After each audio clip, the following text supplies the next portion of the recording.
Hello' বন্ধুসকল, কি খবৰ?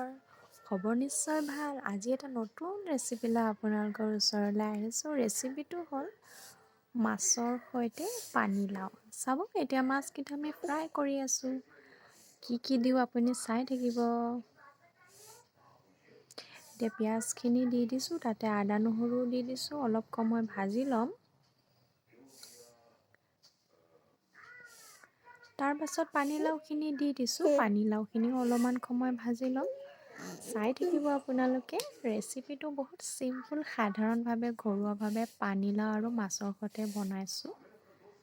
এতিয়া নিমখ অলপ দি দিছোঁ, হালধি অলপো দি দিছোঁ,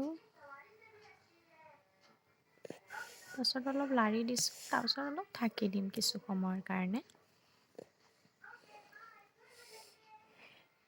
যিহেতু মই আগতেও এই ৰেচিপিটো বনাইছিলোঁ, কিন্তু শ'ল মাছেদি বনাইছিলোঁ। আজি কিন্তু বেলেগ মাছ, সেইকাৰণেই দিলোঁ।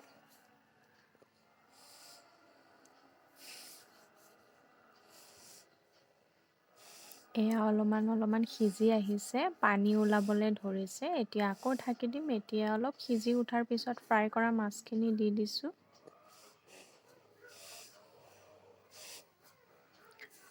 তাৰ পাছত অলপমান মাছৰ ৰসখিনি অলপ তৰকাৰীত পৰিব লাগিব, তেতিয়াহে সোৱাদ হ'ব। সেইকাৰণে আমি অকণমান সময় আৰু ঢাকি দিছোঁ। এতিয়া প্ৰায় হৈয়ে গ'ল। এতিয়া ধনিয়া পাত কাটি তৰকাৰীখিনি ওলাই ল'ম। আমাৰ চেনেলটো আপোনালোকে যদি ভাল পাইছে, তেনেহ'লে ছাবস্ক্ৰাইব কৰি দিব, লগতে বেল আইকনটো অন কৰি দিব। এই চাওক কি ধুনীয়া হৈছে। আজিলৈ আহিছোঁ, বাই।